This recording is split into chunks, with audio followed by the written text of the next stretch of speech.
Varlamore is old school RuneScape's newest expansion, and with it comes a ton of new exciting content. Today, I'm going to take you guys through the Perilous Moons Dungeon, so feel free to use the chapters below the video to skip to what parts you might need as we tackle how to get there, what gear you might need, and of course how to tackle the dungeon and each of the 3 bosses in there. Let's get into it. To start off, you'll need to make sure you've completed 3 prerequisite quests: Children of the Sun, Twilight's Promise, and Perilous Moons. Getting here for the first time could be quite the trek, as you'll need to take a Quetzal ride from Civita Illifortis up to the Teomat. From there, running south, climbing down the mountain and entering Camtarum. You can also build a landing site just outside Camtarum for your Quetzal to land, however this will require 10 Quetzal feed in addition to 3 limestone bricks and 4 soft clay. Okay, so you're in, you're ready to go? What do you need? I would recommend bringing a pretty standard melee setup that focuses on good defense and high strength bonus. There is absolutely no shame in bringing your Barrow's gear along to this place. That's exactly what it's designed for, and I would recommend that as a starting point. For your inventory, I'd only recommend bringing 2 things: a stamina potion and an emergency teleport. No food needed, no prayer pots, and that's all because of the route we're gonna take.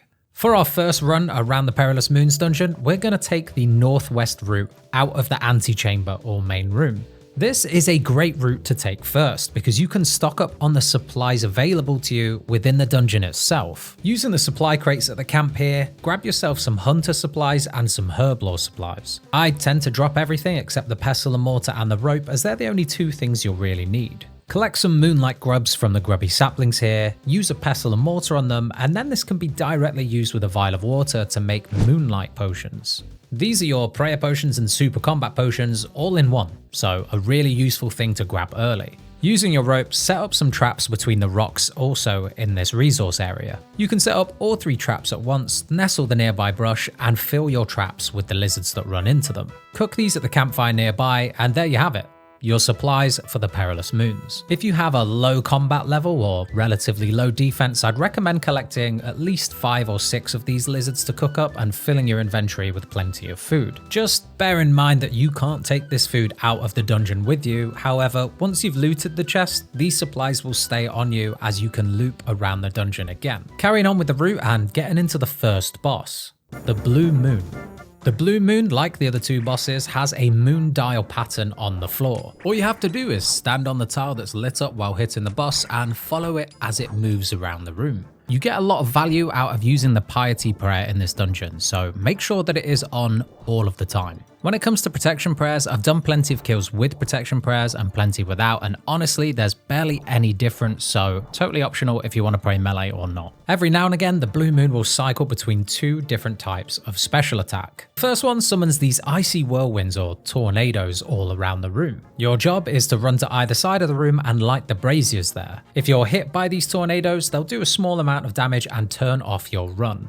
The second special attack removes your weapon and encases it in a block of ice. You'll have to break this ice by punching or kicking it, whilst keeping an eye on the floor patterns. Move out of the way of them, otherwise they will deal damage after a small delay. After defeating the Blue Moon boss, you'll be teleported to the Ancient Prison, and this is where the Blood Moon boss is. This is a good time to remind you that you can drink a cup of tea between every fight here at the campsites to completely replenish your run energy, and I recommend just making it a habit to do it after every fight. The Blood Moon boss is a little bit more punishing for those with lower defense, as it will heal itself for all the damage dealt to you. The same rules apply though. Make sure to stay within the lit up section of the moon dial on the floor and hit the boss as consistently as you can. The first of the Blood Moon boss's special attacks rains blood down on the floor. You'll have a good bit of time to move out the way once they do land on the floor, but you'll be damaged if you don't. The second special attack is a little bit more tricky as it does involve some pretty precise timing. The Blood Moon will summon jaguars around the room. You'll be assigned to one indicated by the moon dial on the floor. Stand within this moon dial while hitting the jaguar, but this is where the timing comes in.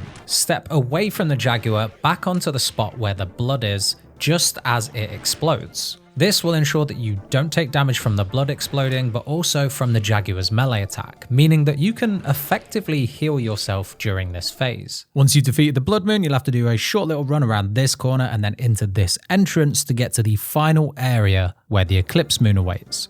Make sure to do the standard moving around the room with the moon dial with the Eclipse boss and pay attention for its 2 special attacks. The first one summons this sort of Eclipse Moon, I suppose, that you can use to shield yourself from the boss's attacks. Follow it round slowly, not running too far ahead or falling behind the ball to take 0 damage during this phase. If you're just learning this content, I'd recommend praying from missiles during this phase, as it does actually reduce the damage from the ranged attack here. In the second special attack phase, the Eclipse Moon will lock you in place in the center of the room while summoning various versions of itself to appear in different directions around you. Your job is to click in the direction of the Eclipse Moon that has been summoned as it appears. Don't leave this too late or you will end up taking damage. Once you've defeated the Eclipse Moon, you can head for the Ancient Shrine to claim your loot.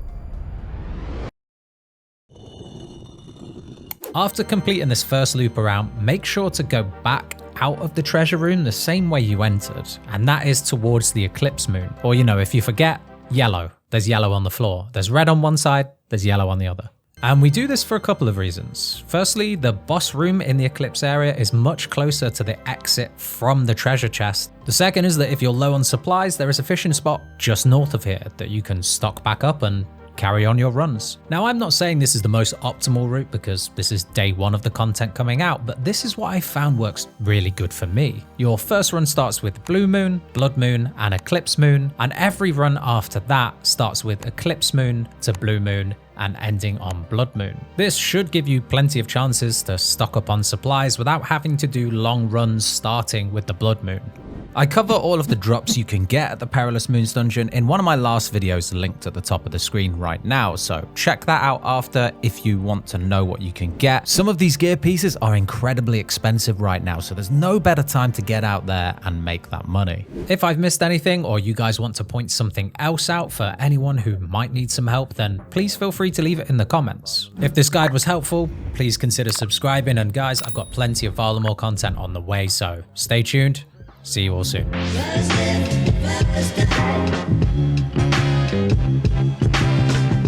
effects of my work will last for centuries.